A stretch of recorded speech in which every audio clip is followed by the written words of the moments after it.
After 9 years away from our screens, the Doctor's back, and he's better than ever.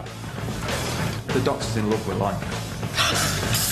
This has been our lives for 8 months. Give me some spot. For what? Would it kill you? Stitch this, mate.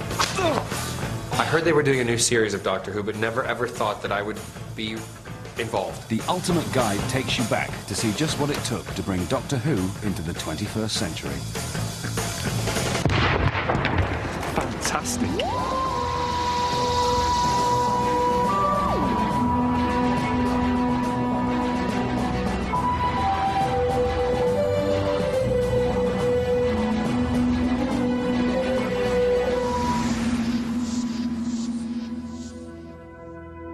Back. I can't quite believe he's actually back.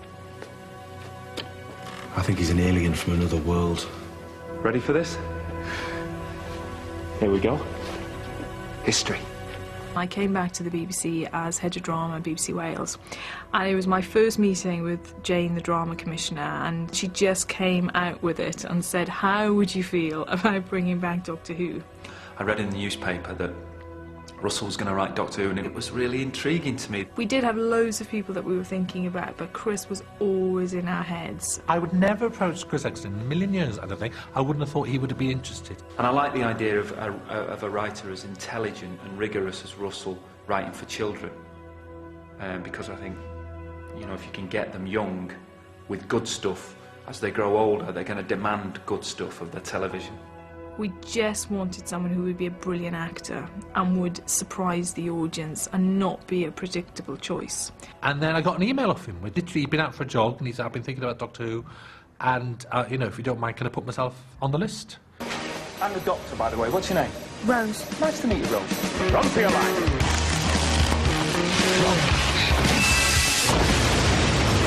The Doctor is a legend woven throughout history. When disaster comes, he's there.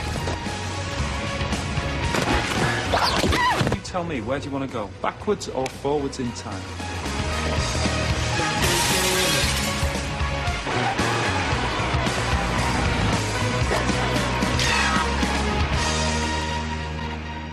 Filming started in July 2004, and head writer Russell T Davies was there from the start. The new series, really, we wanted to be everything the old series was, with a great big watch of 2005 shoved into it as well, because I genuinely love the old series. With someone like Chris as an actor playing the Doctor, he's such a fine actor. He's going to bring completely new qualities to it, a new alienness, a new energy, the way he walks, the way he dresses, everything. There's a brand new Chris Eccleston Doctor, and there's a whole generation of kids for whom that's going to be their definitive Doctor. He's got the grinning madness of Tom, but he's got the sort of vulnerability of Peter Davison. I can feel it. And a little bit of that excitedness that Paul McGann brought to it. The turn of the earth. You can see the other Doctors in him somewhere. He's a very modern Doctor, I think. To bring the Doctor back in style, he had to look the part. I mean, Chris's costume is very stripped down, which very much suits his Doctor. He wants the acting to come forward and be at the centre of it. But and actually, if you look back, that's sort of quite a 2000. Doctor's always had a sort of aspect of the age about him. Colin Baker was massively colourful, and you look at the 80s and you think, my God, that was a colourful time.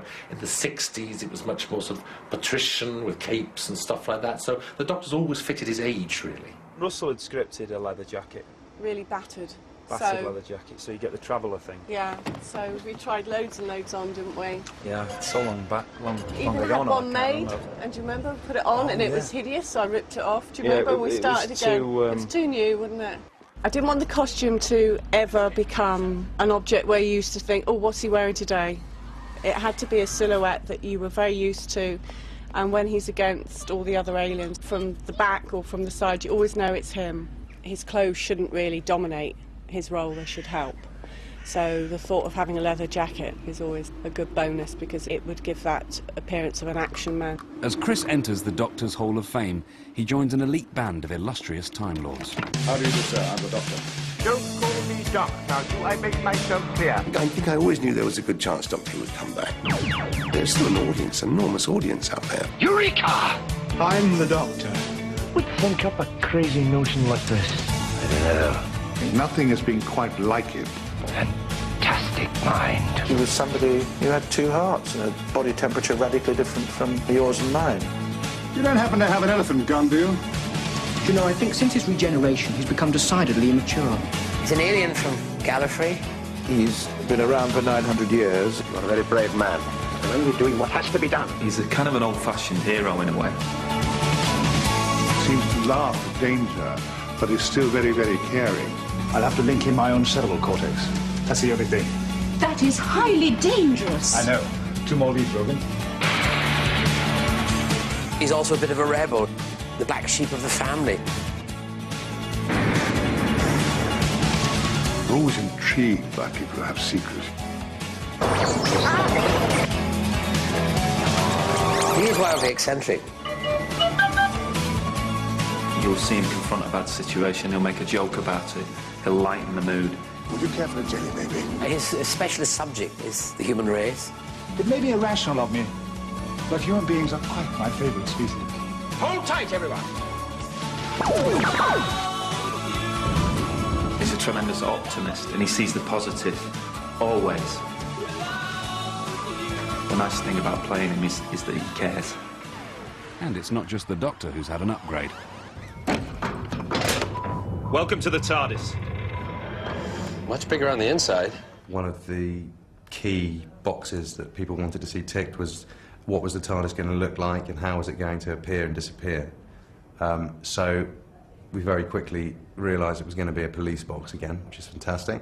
I think Russell wanted to keep things very close to the classic series, so we produced a few tests and everyone chose the one they liked the most, you know, for the first episode.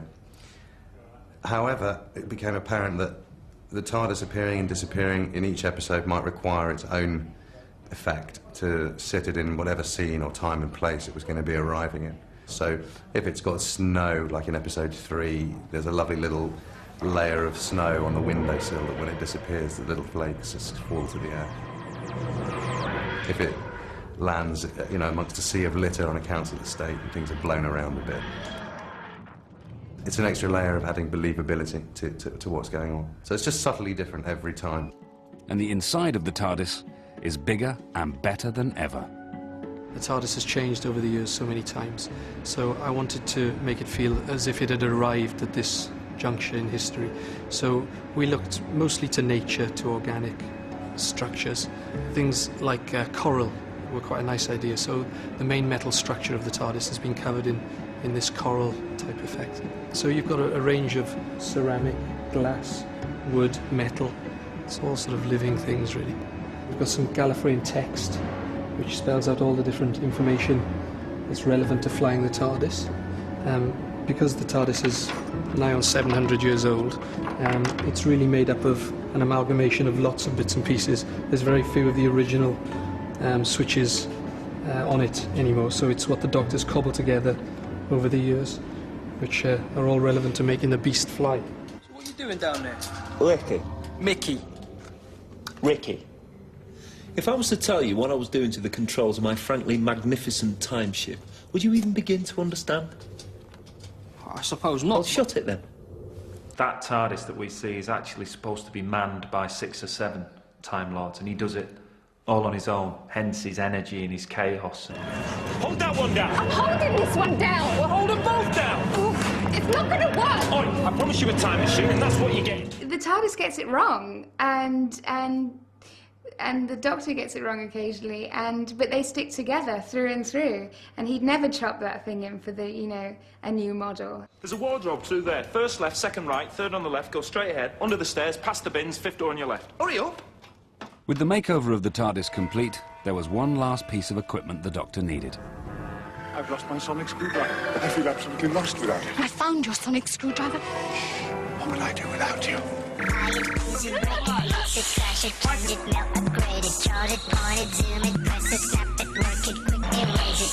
The sonic screwdriver is like a little kind of pen-shaped thing with a little pointy bit at the top that you could point at a lock and, hey presto, the lock was open. Locked? Yes. No, we're trapped. Never. When Patrick Troughton first got that device out, right, he could have said this is a gravitic anomalizer, but he didn't. He said it's a sonic screwdriver. Both those words are really understandable, and that's why it's lasted, because it's so beautifully simple. No one knows how the sonic screwdriver works, or really indeed what it does. It just seems to do everything.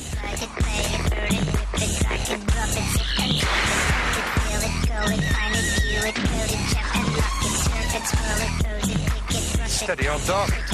At one point in the Ark in Space, which is an episode I remember really well, he actually unscrews something with it, which is hilarious, because it is a screwdriver after all.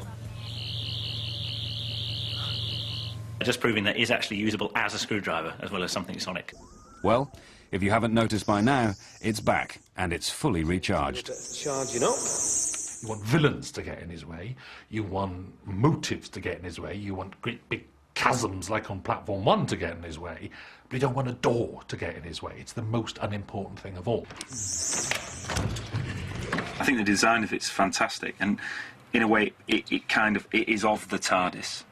You know, if you look at that, it's quite similar to the central column of the TARDIS, and it's of the TARDIS, and possibly has similar unlooked-for qualities. We went through hundreds of concept drawings, introducing various finishes and colours, but we soon ended up with a very clinical design, porcelain base, cracked over the years, and something that really was the Doctor's tool that could do everything. And it's quite endearing that he didn't make himself a sonic atomic bomb or a sonic machine gun. He made himself a sonic screwdriver. Who has a sonic screwdriver? I do! Once you've got that device, I think you can actually have a bit of a laugh with it and use it for all sorts of functions, really. I mean, Stephen Moffat has it repairing barbed wire, it opens doors, obviously, it does medical scans on people. Conclusions? Massive head trauma, mostly to the left side. I think all of that's fine, so long as the sonic screwdriver never solves the plot in the end. What do I do? Flick the switch! And there's one other companion the Doctor couldn't do without.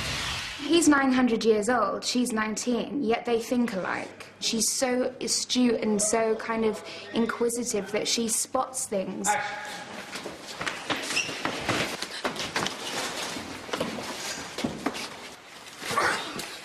His arm off. Yep. Plastic. Very clever, nice trick.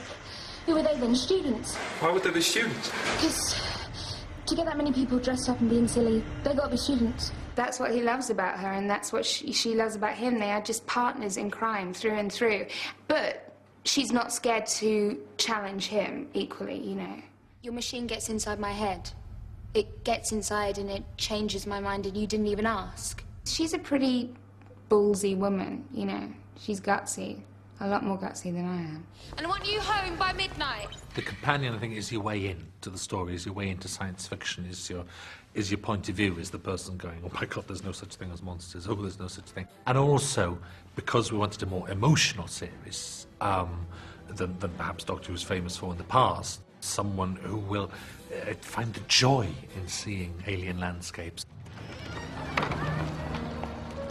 In the old days, it was travel or nothing. With the Doctor, you'd sort of get on board the TARDIS, and that's it, you were gone.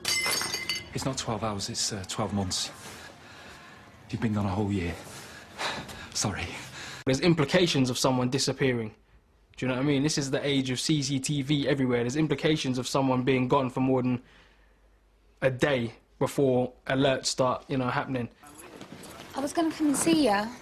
Someone owes Mickey an apology. I'm sorry. I think they kept her coming back because it was to show how it affected her mother and her boyfriend. You left me! We were nice. We were happy.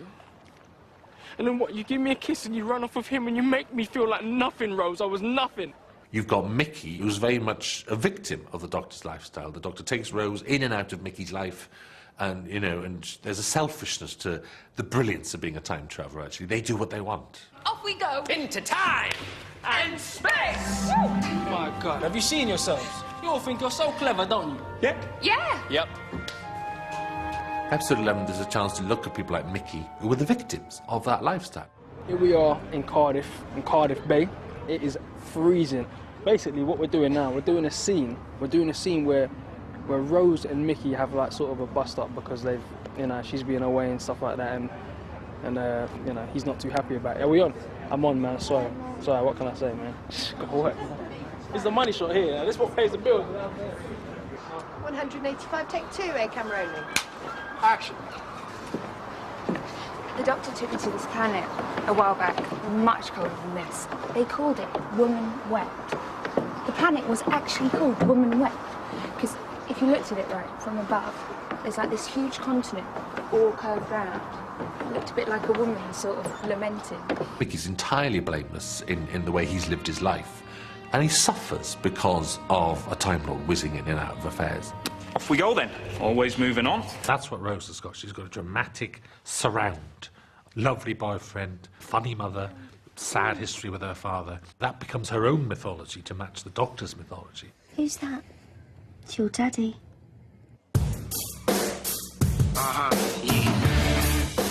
When I go back to meet my father, I found that script, you know, so compelling and so emotional and sad. I think it's one of her toughest journey to date, but also one of the most rewarding. Go to him. Quick. I think it's something we can all relate to, that thing of going back and all the what-ifs. You know, what if this happened, what if that happened, what if they didn't say that, or I didn't do that, and all those kind of questions that, you know, imagine that if you could change them. The fact that the Doctor is willing to take Rose back to watch her dad being killed does show that he's not the same as us. He doesn't think in the same way that human beings think, and probably doesn't realise what an absolutely massive emotional deal that will be for Rose. That car was going to kill you. Give me some credit, I can see it coming. So you have to think, well, if you thought about it a bit more carefully, you might have realised it might have been better to take her to the seaside or to Alton Towers, rather than to watch her dad be run over by a car again and again and again. The Doctor cares about humanity and other races generally, but he's not great one-on-one. He avoids one-on-one situations. Well, she's not coming with us. He doesn't want to get into all that messy area of feelings, and he has huge feelings for the world, but domestic. He doesn't like domestic. He doesn't do domestic. And another thing the Doctor doesn't do is guns. Clear the floor. He's on his way up here. With a gun. I knew there was a big war on the way. And frankly, for war, you need soldiers. Don't shoot. Oh, don't be so thick. Like I was ever going to shoot. Because I'm still not happy with the thought, particularly of Rose picking up a gun and shooting people. The Doctor would never do that. Attaboy. Got myself a gun. That's why Jack was absolutely essential to build him up as a soldier, and a very happy soldier as well. I'm having the time of my life coming in here and playing, being paid to play, you know, being paid to be somebody else, to play with, you know, guns and electronic stuff and all this zhush. It's just fantastic. Nice brass pattern. Digital. Squareness gun. Yeah. I like it. But it's not all fun and games. For the last 10 months, an award-winning cast and crew has been assembled in BBC Wales. They had 13 episodes to make, a budget of millions, some of the UK's best scriptwriters and directors, and the responsibility of bringing back one of Britain's favourite heroes.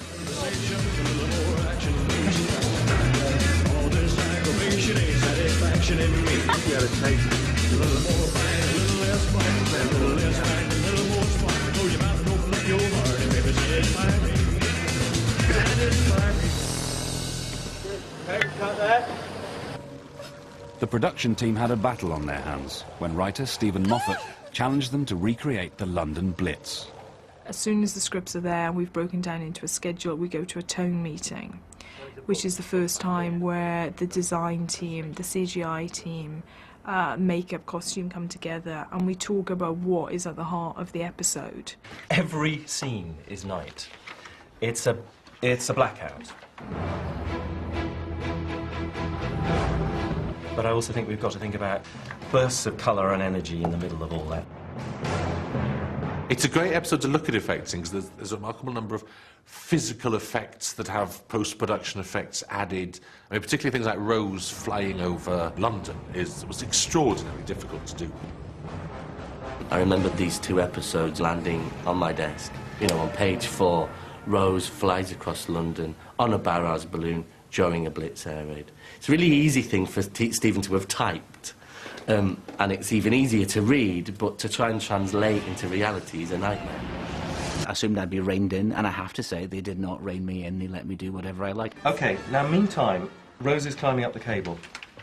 I'm assuming what we've got here is a fire escape that takes you to the top of a roof, and then there is another bit which she couldn't otherwise access but for this cable. Okay, yeah. We can then on location get her up to that, and then maybe find another location for the last bit of the climb, which might make it a bit more controllable.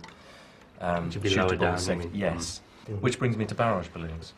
The problem with the difficulty of like Rose flying over London is that you're talking about 360-degree effects. The CGI team's feeling is that doing it against a green screen and somehow moving her or moving the background is going to look considerably pony. She could have been completely in a studio and against green screen. She's got to be hanging there for real. What I like is a certain shot, she's actually in the open air. It's on a very cheap hill just outside Cardiff somewhere. And then what you have is you have her against a night sky. Green screen on the floor, onto which you can put anything you might choose. very nice. Yeah, practical smoke. Practical couple of searchlights, even, so that what you get are some of the textures and effects on her and the close-ups. There is a real wind blowing on her. You can see real bits of rain caught in the spotlight. The whole picture is a different texture because of that. How much has the mill got to do? How much have you guys got to do? And I'm not worried about what we've got to do. I'm just worried about Rose hanging on a hillside Yeah. in the cold, Well, in a in t-shirt. December. In December. You know, that purely that, really. It's not. Yeah, me too.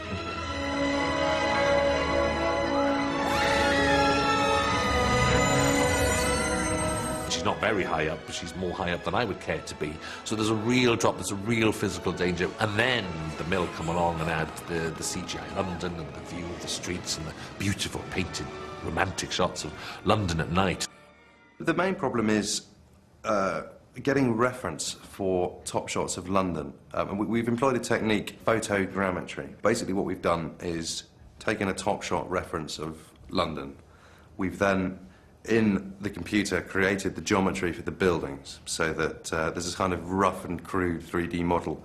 We've then had a starting matte painting and an end matte painting, and to project the picture onto the geometry of London, which means we can move the camera. Recreating history was hard enough. Inventing the future was a whole new challenge. This is the day. Hold on.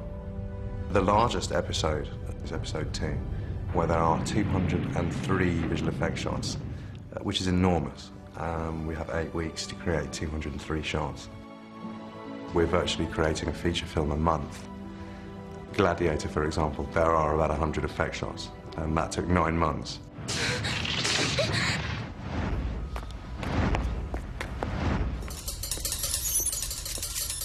I'm very fond of the spiders in episode 2 and of the exterior sort of space station shots that help tell the story. Help keep that feeling of being in space and moving from one area of the space station to another. I think that worked really well. Shuttles 5 and 6 now docking. Earth death is scheduled for 15:39. There's a scene set in the space station's ventilation chamber, and the Doctor has to get from one side of a walkway to another to turn off a switch to save the day. Oh. And guess where the switch is? You can only create something like that these days in CGI. So you have a partial set with lots of green screen where the Doctor is physically on the walkway, and this then gets shrunk down and put into a painting, effectively. Acting to green screens, imagining it's just like being a kid again, and I enjoy the challenge. If I'm supposed to be speaking to a 6'2" alien and in fact I'm speaking to a yard brush, if I can pull that off, then that's what I did all those years training for, and it's all acting and it's all good.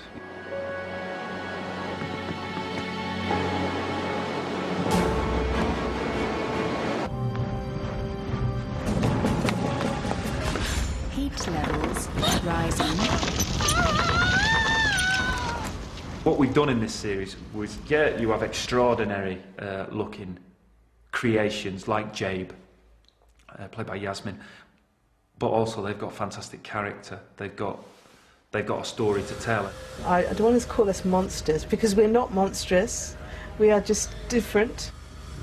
I feel like I've got a crown. I'm having my crown of flowers on now, and I've got a brilliant costume. It's like a robe. It's a beautiful, beautiful dress with lots of corseting, and that immediately gives you the posture of this. She's a queen-like figure, I think, and so as soon as you step into that, and with all of this, you're the part instantly. So what time did you come in? 7. we managed to eat breakfast as we're going. Right. That's always a bonus. Yeah, that's always the cool thing is we So got you are on solids?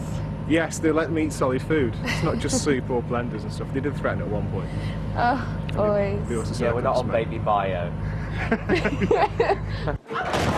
But as the series progresses, the monsters get more and more terrifying. Welcome to the weakest link.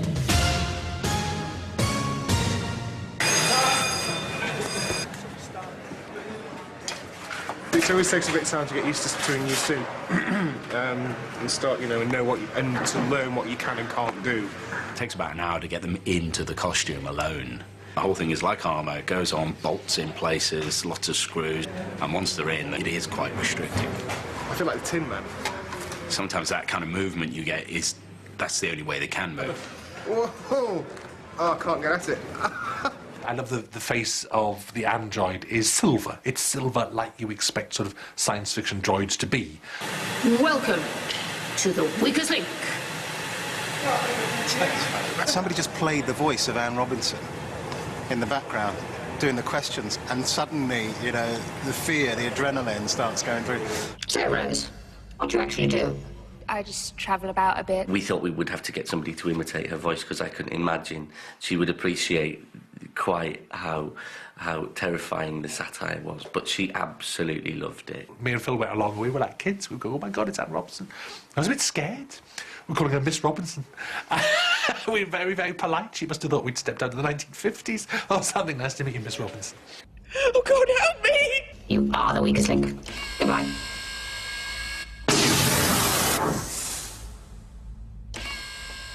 Add a pinch of evil genius, and the whole recipe for disaster is complete. The president is 10 points down. I want him replaced. In every episode, the Doctor meets another genius with an ego as big as his. I'm the Doctor, and who are you? Like you don't know. There's always kind of a standoff, basically, and it's usually a blokey standoff. And you claim greater knowledge? I don't need to make claims. I know how good I am. And yet I captured you. His office, 53 floors below the ground, is a metaphor for who he is. He can't aspire to heaven. He can't aspire to greatness. So he tries to bring greatness down to his level or below. I wanted to touch the stars! You just want to drag the stars down and stick them underground underneath tons of sand and dirt and label them. You're about as far from the stars as you can get. There's been some great acting in the show. Here's a perfect example. Is a slave a slave? He doesn't know he's enslaved. I'm playing an evil genius in Doctor Who. How cool is that? Yes, sir. He's a banker. He's an accountant. He's the scum of the earth. And he's working for this piece of meat sort of creature called the Jagrafess, which lives in the ceiling. I'm the human go-between, and the Jagrafess is controlling humanity. So he's employed me to just convince them all to keep small and make them think that they're running the universe. I'm the horrible turncoat that's kind of doing his dirty work. The whole thing is really about the way the media can manipulate culture. I get it. You broadcast the news. We are the news. It feels a lot like the show's grown up, but without losing any of its original charm, so I'm very excited for this, There's the truth. The problem is, in Doctor Who, almost all evil geniuses are failures because they're coming up against the Doctor. They might have had 20 years of evil genius success, but as soon as the TARDIS lands, they're sunk. See you in the headlines. I think probably for all evil geniuses, the note is you think your plans through before the TARDIS arrives, otherwise you haven't got a chance. And with defeat comes death, always a big part of Doctor Who. And the new series is no Thank you all for exception. wearing your ID cards. They'll help to identify the bodies.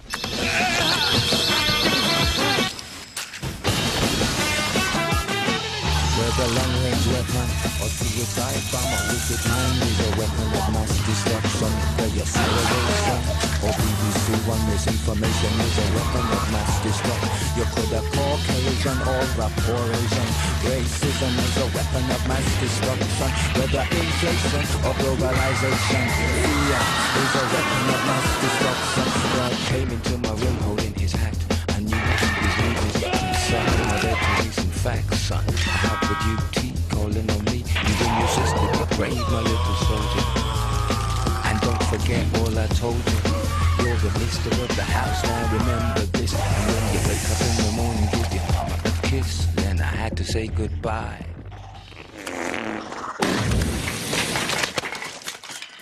I think what makes it uniquely scary as a programme is that it's steeped in death. It's like the body count in the history of Doctor Who is extraordinary. It's a slaughterhouse. And I'm actually, when I write them now, I will sit there and go, ooh, 20 pages, no one's died.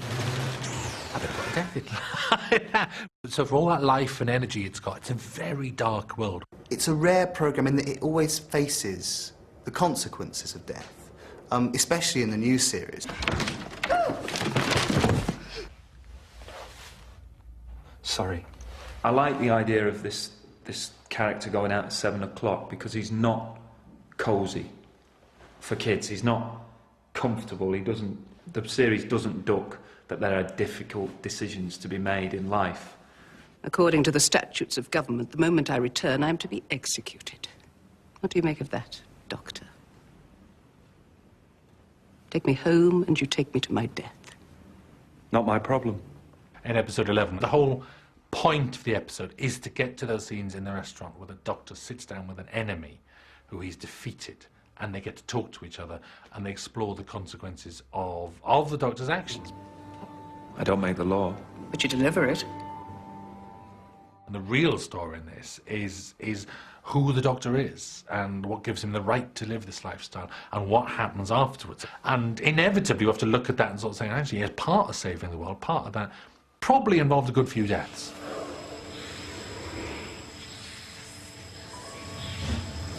Sorry. We all love the Doctor, and for all his strength, it takes an incredible strength that he moves through the universe as a massive moral force, an unbending, unflinching, unquestioning moral force who will land in a situation and decide whether he's right or whether he's wrong. I mean, dramatically, he is always right, as it happens, but that's a terrible load to bear, and that I think dictates his lifestyle, this itinerant, ever-moving lifestyle where he does not stay around and wait for the consequences. We're just going to go. I hate tidying up. Too many questions. You'll manage.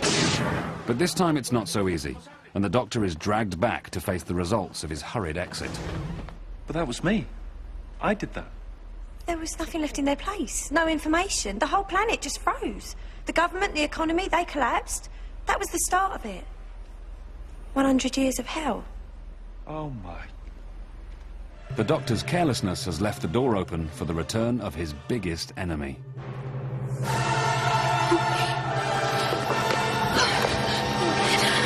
I saw you fire.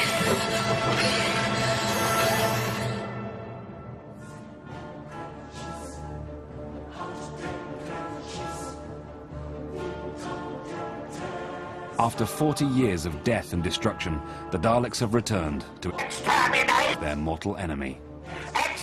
They're spooky. They're scary. They want to take over the universe. What more can you ask for a monster?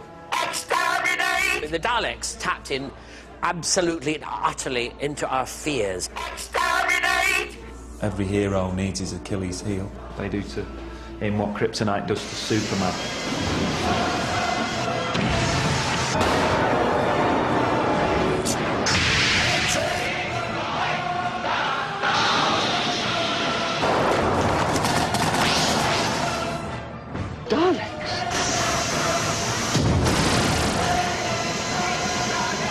Brainchild of the dastardly Davros, from their humble beginnings on the planet of Skaro, these faceless foes have exterminated, annihilated and elevated their way into the position of Doctor Who's enemy #1. There's just nothing nice, there's nothing decent, there's nothing good about a Dalek. They are just so undefeatable. You can never see the last of them, and I guess that's always quite a frightening thought.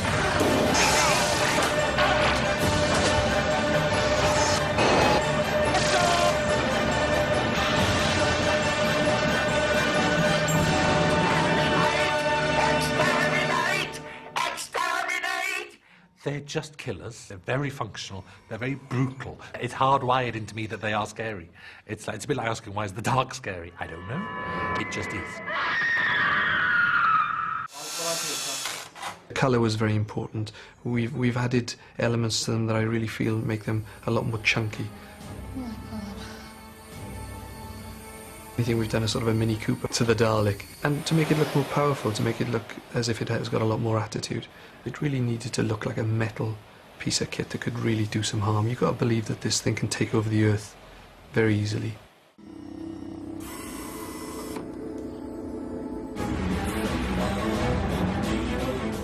You remember from watching it as a kid, and you know what's purpose the music in Doctor Who has to serve.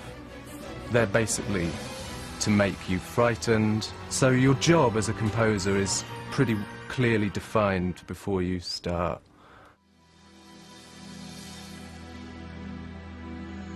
Rose, no!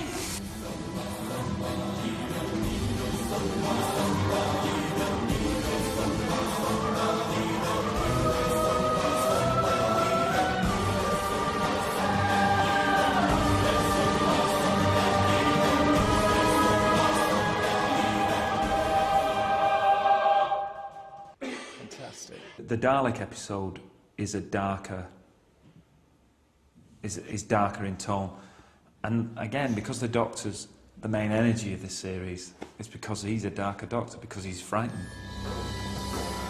Exterminate! Exterminate! Let me out! Exterminate! They expose a Doctor that we haven't seen before.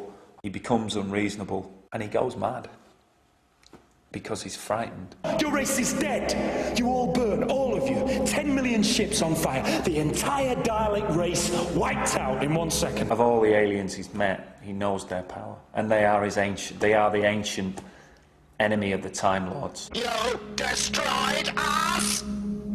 He's the last of the Time Lords. There was a time war. See, it just sounds good. The Time War, his planets, people were destroyed by the Daleks, by the greatest enemy in the universe. Really simple, bold, iconic mythology behind him, which we don't tap into much, but when we do, it becomes alive and sort of energises the character with the histories. The end of the last great Time War. Everyone lost. He feels himself to be the last of the Time Lords, and there's a dark secret there, which gives him a sadness, the fact that he has no home. Little piece of home, better than nothing. The Daleks survived. Maybe some of your people did too. I know. In here. Feels like there's no one. Having done a very personal Dalek story in episode 6, it's time to say, actually, all that stuff that I believe in my head I didn't need to see on screen, all your great big Dalek fleets, but now, in 2005, we actually have an opportunity to say, look, there are 200 Dalek spaceships. It was all to get everyone in place for the final climactic battle. No. War has just been declared. Get ready for the battle of a lifetime. Explain yourself! I said no.